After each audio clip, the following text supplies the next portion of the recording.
Assalamualaikum warahmatullahi wabarakatuh.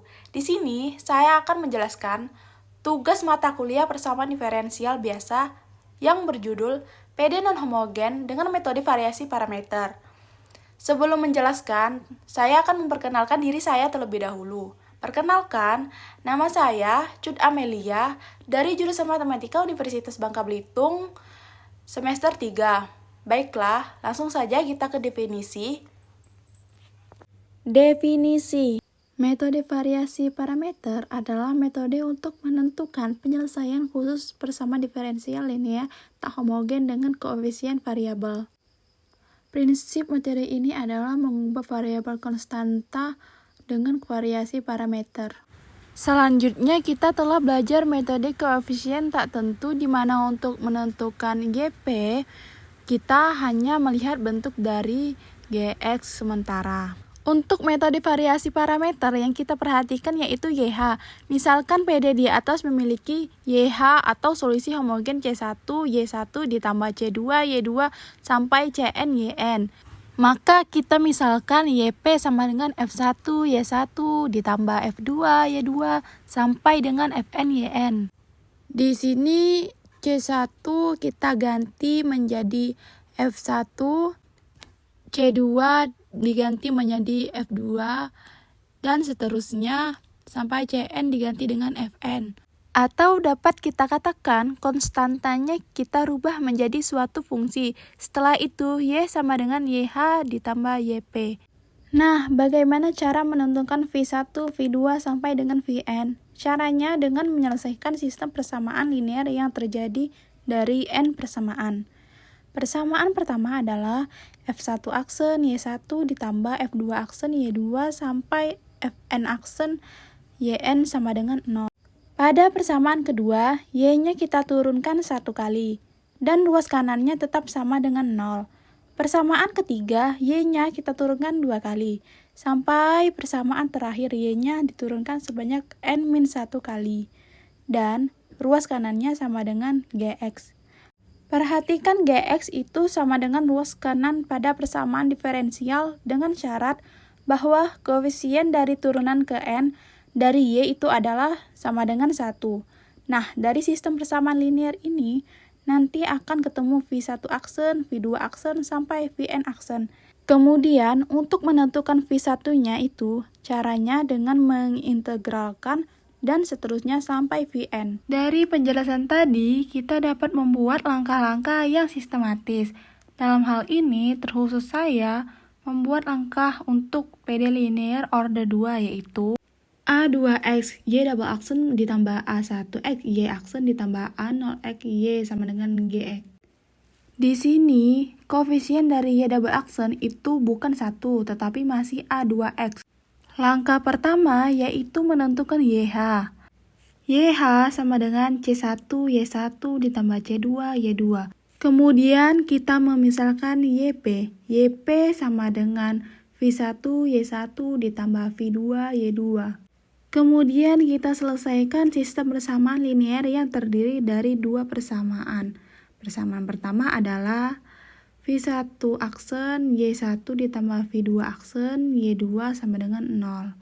Nah, karena bentuknya adalah PD linear order 2, maka persamaan kedua adalah V1 aksen Y1 aksen ditambah V2 aksen Y2 aksen sama dengan GX per A2X. Setelah itu kita cari V1 dan V2 dengan cara mengintegralkan V1 aksen dan V2 aksen yang telah kita peroleh dari menyelesaikan sistem persamaan linear. Terakhir adalah mensubstitusikan V1 dan V2 ke YP sama dengan V1 Y1 ditambah V2 Y2. Untuk lebih jelasnya, kita ke contoh. Tentukan solusi dari Y double aksen dikurang 2Y aksen ditambah Y sama dengan E pangkat X per X. Langkah pertama yaitu mencari solusi homogen. Kita buat persamaan karakteristiknya, yaitu R kuadrat dikurang 2R ditambah 1 sama dengan 0. Sehingga R-nya sama dengan 1. R sama dengan 1 merupakan akar kembar. Oleh karena itu YH-nya sama dengan C1E pangkat X ditambah C2X E pangkat X. Selanjutnya, langkah kedua kita memisahkan YP, karena YH sama dengan C1E pangkat X ditambah C2X E pangkat X. Maka YP-nya adalah V1E pangkat X ditambah V2X E pangkat X. Langkah ketiga yaitu menyelesaikan sistem persamaan linear V1 aksen Y1 ditambah V2 aksen Y2 sama dengan 0. Dan V1 aksen Y1 aksen ditambah V2 aksen Y2 aksen sama dengan GX per A2X.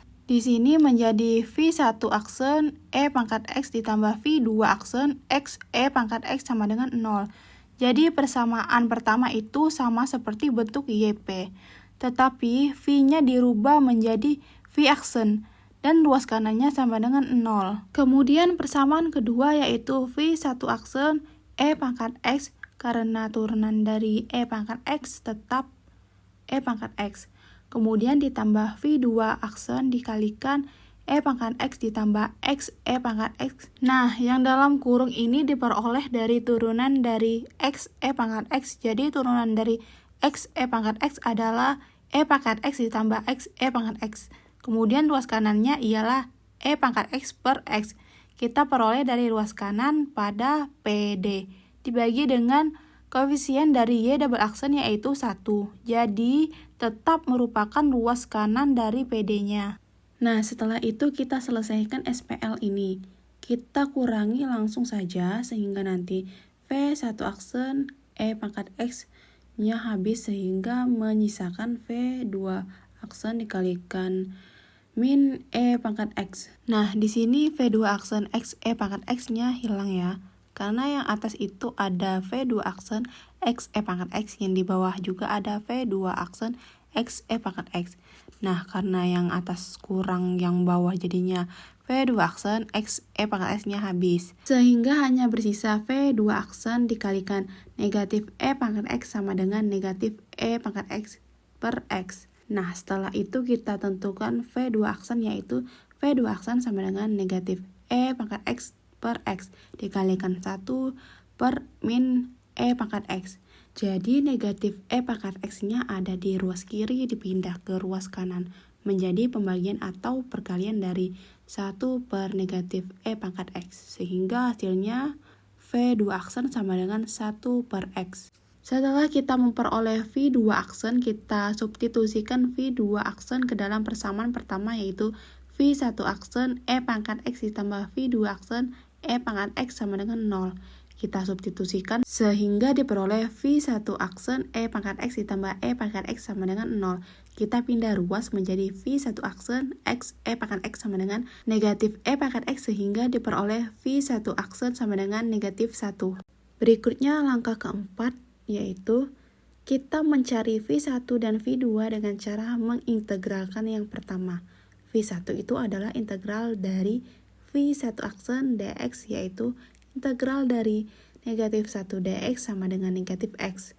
Jadi V1-nya sama dengan negatif x, V2 integral dari V2 aksen dx yaitu integral dari 1 per x dx sama dengan ln x sehingga V2-nya adalah ln x. Nah, langkah terakhir kita substitusikan V1 dan V2 ke YP, di mana YV sama dengan V1Y1 ditambah V2Y2. V1-nya tadi adalah negatif X, V2-nya adalah ln X, sehingga YP-nya sama dengan negatif X, E pangkat X ditambah ln X dikalikan dengan X, E pangkat X. Setelah itu kita tentukan Y, di mana Y adalah YH ditambah dengan YP. YH-nya adalah C1E pangkat X ditambah C2X E pangkat X dan YP-nya tadi adalah negatif X E pangkat X ditambah X E pangkat X ln X. Nah, ini X E pangkat X itu memiliki koefisien ada yang C2 dan ada koefisien negatif 1. Sehingga kita satukan satu sifat distributif sehingga Y-nya menjadi C1E pangkat X ditambah C2 negatif 1. X E pangkat X ditambah X E pangkat X ln X. Nah, C2 negatif 1 itu adalah konstanta dikurangi 1. Hasilnya merupakan konstanta, oleh karena itu bisa kita tuliskan Y sama dengan C1E pangkat X ditambah C3X pangkat X ditambah XE pangkat X ln X, di mana C3 itu sama dengan C2 negatif 1. Jadi, jangan tuliskan C2 lagi supaya berbeda dengan C2 yang di atas. Selesai sudah penjelasan dari saya. Semoga bermanfaat bagi yang menonton video ini. Sebelumnya, saya ingin mengucapkan terima kasih kepada Ibu Ririn Amelia selaku dosen pengampu di mata kuliah persamaan diferensial biasa. Akhir kata, saya ucapkan terima kasih. Apabila ada kata yang salah dan keliru, saya mohon maaf. Kepada Allah saya mohon ampun. Wabillahi taufiq wal hidayah. Wassalamualaikum warahmatullahi wabarakatuh.